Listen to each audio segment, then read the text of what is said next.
oppure ben ritrovati sul mio canale. Nei mesi scorsi ho iniziato una serie dedicata alle 5 cose che in qualche modo mi hanno cambiato la vita. Vi ho già parlato di libri, vi ho parlato di album e vi avevo accennato al fatto che molto probabilmente avrei dedicato il prossimo video ai film. Perciò, come avrete intuito dal titolo, oggi sono qui per condividere con voi i 5 film che mi hanno cambiato la vita.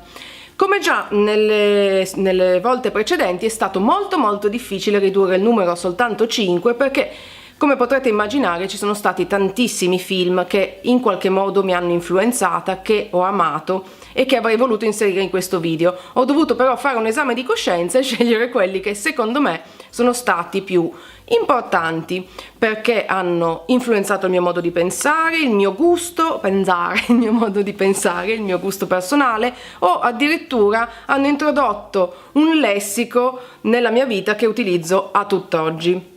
Prima di cominciare però vorrei chiedere a voi quali sono i film che più vi sono piaciuti, che più hanno influenzato la vostra vita. Se non ne avete 5 me ne basta anche solo uno. Sono davvero curiosa di sapere quali sono i vostri gusti in campo di film e se abbiamo qualcosa in comune, o perché no magari scoprire dei film che non ho mai visto e potrebbero piacermi. Quindi lasciate dei commenti qui sotto, non ve ne dimenticate, ci tengo davvero tanto. Bene, detto questo iniziamo con i 5 film che ho selezionato per questo video e inizio col dirvi che non necessariamente sono film d'autore, non necessariamente sono film con grande spessore, sono film che, come dicevo, hanno influenzato la mia vita in un modo o nell'altro. Iniziamo con un grandissimo classico, Dirty Dancing.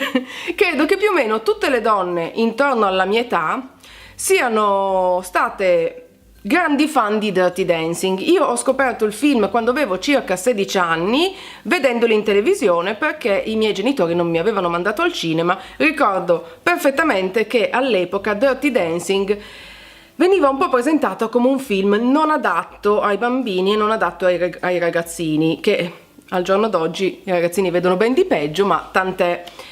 Mi sono innamorata di Dirty Dancing la prima volta che l'ho visto e l'ho rivisto talmente tante volte che addirittura riuscivo a recitare tutta la trama man mano che il film procedeva, battuta per battuta. Era l'estate del 1900 e via di seguito. Se avete 20 anni e non avete ben presente la trama di Dirty Dancing, vi faccio una veloce sinossi. È un film ambientato negli anni 60 in America e quindi già l'ambientazione mi piace un botto. I protagonisti, diciamo che la protagonista è Baby, questo è il suo soprannome, che trascorre le vacanze in questa sorta di villaggio vacanze nei boschi americani insieme alla sua famiglia, una famiglia abbiente composta da padre medico, madre ovviamente casalinga, sorella un po' invornita, tutta presa soltanto dall'aspetto fisico, e poi ovviamente la nostra Baby, che non è esattamente una bellezza classica, una bomba sexy, molto intelligente e un po' la cocca di papà.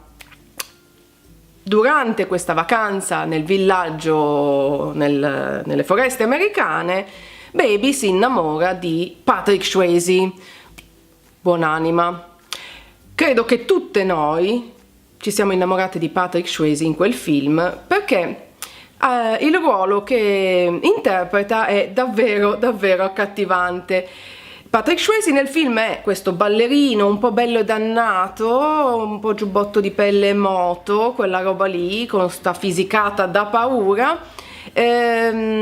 Ovviamente i due mondi, quello delle persone che lavorano nel villaggio e dei turisti che invece hanno pagato per trascorrervi le vacanze, sono molto separati. Come potrete immaginare, invece, scoppia l'amore tra i due. Vi dico solo che il film è molto improntato, come si intuisce dal titolo, sulla danza, molto sensuale. È passato il camion, è arrivato l'agotino, vabbè, abbiate pazienza.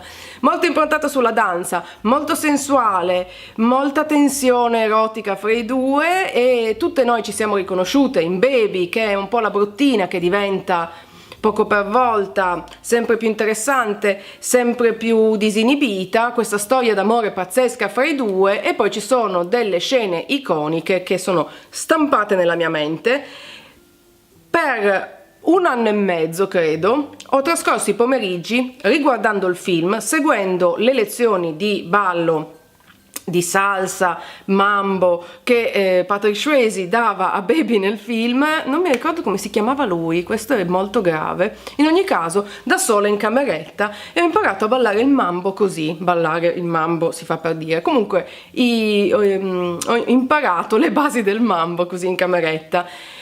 E altrettante volte al mare ho costretto il malcapitato di turno a provare la classica iconica di nuovo scena della presa che c'è alla fine del film, con risultati pessimi. Quindi non potevo non inserire Dirty Dancing in questo video. Fatemi sapere se anche voi avete questa passione forte. Più o meno tutte le mie amiche, chi più chi meno, è rimasta flashata da questo film, perché appunto è uscito in un momento per noi abbastanza topico. Andiamo avanti. Secondo film che mi ha cambiato la vita. Prima di parlarvene devo accennare al fatto che ho una grandissima passione per i film demenziali.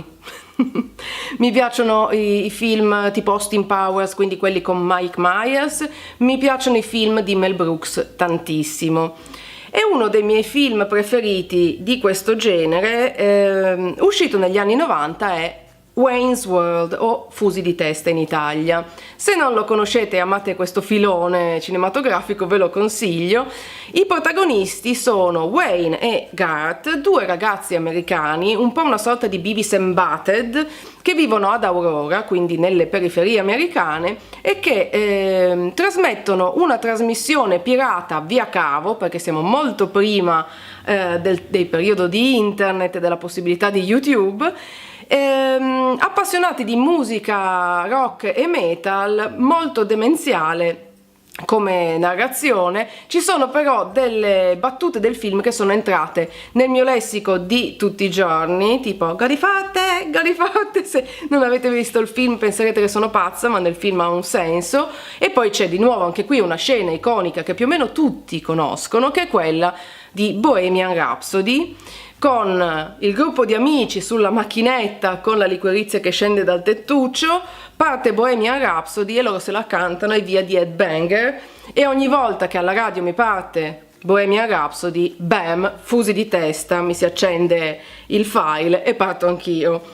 Non potevo non inserire anche questo, perché davvero ha segnato un periodo della mia vita in modo molto profondo, anche se, come vi dicevo, si tratta di un film fondamentalmente demenziale. Procediamo con il terzo film che ho selezionato, di nuovo anni 90, prima dell'alba. Credo che sia un film abbastanza conosciuto, non so quanti di voi l'avranno visto. Ovviamente se siete molto giovani potreste averlo perso, se invece avete più o meno la mia età era uno dei grandi classiconi che ci piacevano un sacco. I protagonisti del film sono Ethan Hawke e l'attrice francese Julie Delpy, che per quel che ne so io ha fatto solo Prima dell'alba e i sequel, ma sicuramente mi sbaglierò e avrà fatto dei film pazzeschi che io ignoro. La storia è molto semplice, è un film basato principalmente sui dialoghi, che di norma è una cosa che mi piace molto, soprattutto se i dialoghi li trovo appassionanti. È la storia di questi 2 ragazzi, lui americano, lei francese, sui 20 anni, che si incontrano su un treno per caso, iniziano a chiacchierare, come spesso avviene con gli sconosciuti che si incontrano in situazioni del genere. C'è un click fra di loro e sulla scia dell'entusiasmo decidono di scendere entrambi dal treno a Vienna, in Austria, e di trascorrere il resto della giornata e la nottata insieme. Come dicevo, non è un film d'azione, non è un film dove succedono grandi cose, è un film che racconta proprio il tempo di trascorso da questi 2 ragazzi insieme, le conversazioni, il loro modo di raccontarsi, il loro modo di pensare. E ricordo che all'epoca mi era piaciuto tantissimo, e ancora oggi, se mi capita Prima dell'alba in televisione, lo guardo e mi commuovo anche un po'. Molto bella la fotografia, molto anni 90, quindi molto sul mio genere, e da lì in poi mi sono innamorata follemente di Ethan Hawke. Ho visto credo quasi tutti i film che ha fatto, anche se devo essere onesta gli ultimi mi piacciono un po' di meno.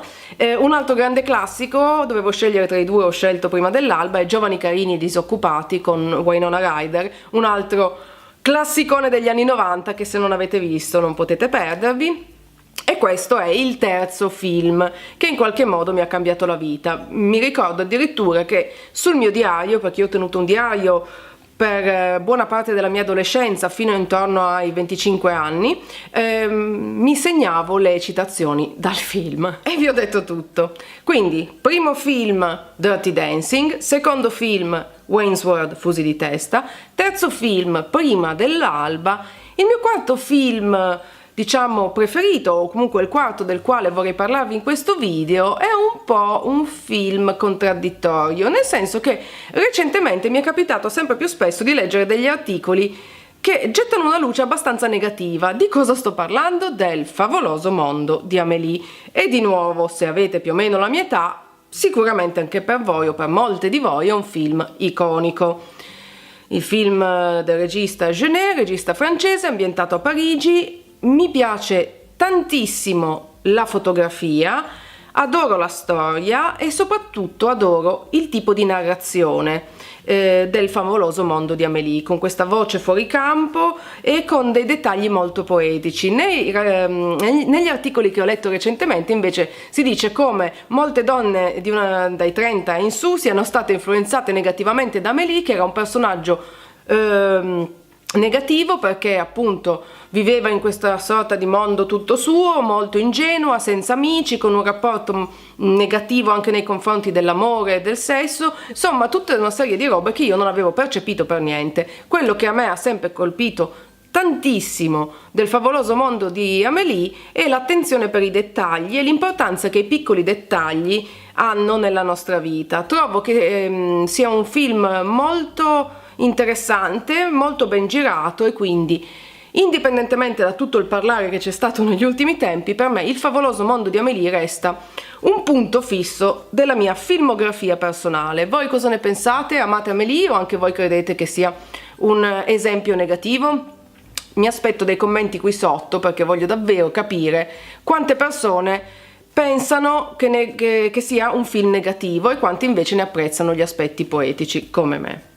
E siamo a 4. Diventa sempre più difficile, scegliere il quinto è stato veramente complicato, ma alla fine sono tornata sul filone demenziale con quello che secondo me è il film della categoria, chiamiamola così, appunto demenziale, per eccellenza, un vero capolavoro, Frankenstein Jr. di Mel Brooks, o Young Frankenstein se lo volete dire in inglese. Mel Brooks mi piace tantissimo, ho amato praticamente tutti i suoi film. In lizza per rientrare in questo video c'era anche Spaceballs, Balle spaziali, che è un po' la parodia di Star Wars, però poi ho scelto Frankenstein Jr. perché è quello che maggiormente ha segnato un periodo della mia vita. È un film girato in bianco e nero che racconta la storia del dottor Frankenstein, ovvero il nipote del celebre Frankenstein che ha cambiato cognome per ovvie ragioni legate alla storia del suo avo e che si trova a ripercorrere gli stessi passi e la stessa carriera, quindi a riportare in vita un essere inanimato. La storia è un po' quella di Frankenstein, ma in chiave ironica, in chiave demenziale. Il film è girato in bianco e nero e ci sono delle frasi davvero che per me sono rimaste incise nella pietra, da Castello Ululì, Lupo Ululà, rimetta la candela! Sembra più forte da questa parte. Mi dia quella candela. Grazie. Rimetta a posto la candela.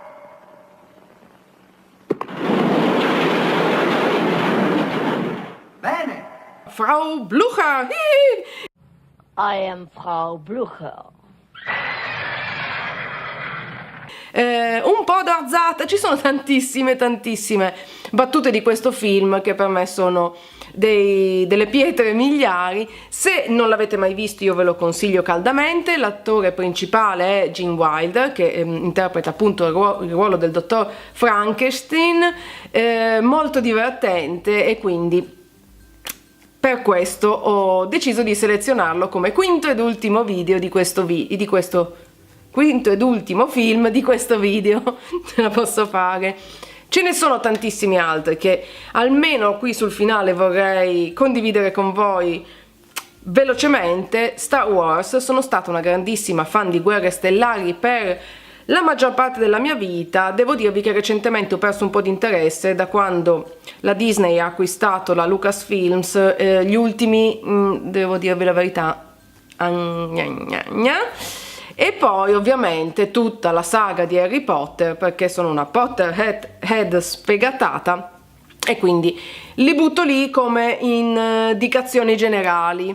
Ce ne sono tantissimi altri, ma questo video durerebbe 32 anni, quindi non posso menzionarli tutti. Questi sono i 5 più bonus film che in qualche modo mi hanno cambiato la vita. Mi raccomando, fatemi sapere quali sono i vostri nei commenti qui sotto. E come sempre io spero che questo video vi sia piaciuto. Se così è, non dimenticate di cliccare mi piace in modo che io possa saperlo. Se non l'avete ancora fatto, cosa aspettate? Iscrivetevi al mio canale per non perdere nessuno dei prossimi video, progetti, eccetera eccetera. E se vi va potete anche cliccare sulla campanella in modo da ricevere una notifica ogni volta che pubblico un nuovo video e non perderne davvero nessuno. Direi che tutto quello che avevo da dirvi ve l'ho detto, per oggi non c'è altro, vi mando un bacio gigante e noi ci vediamo alla prossima, ciao!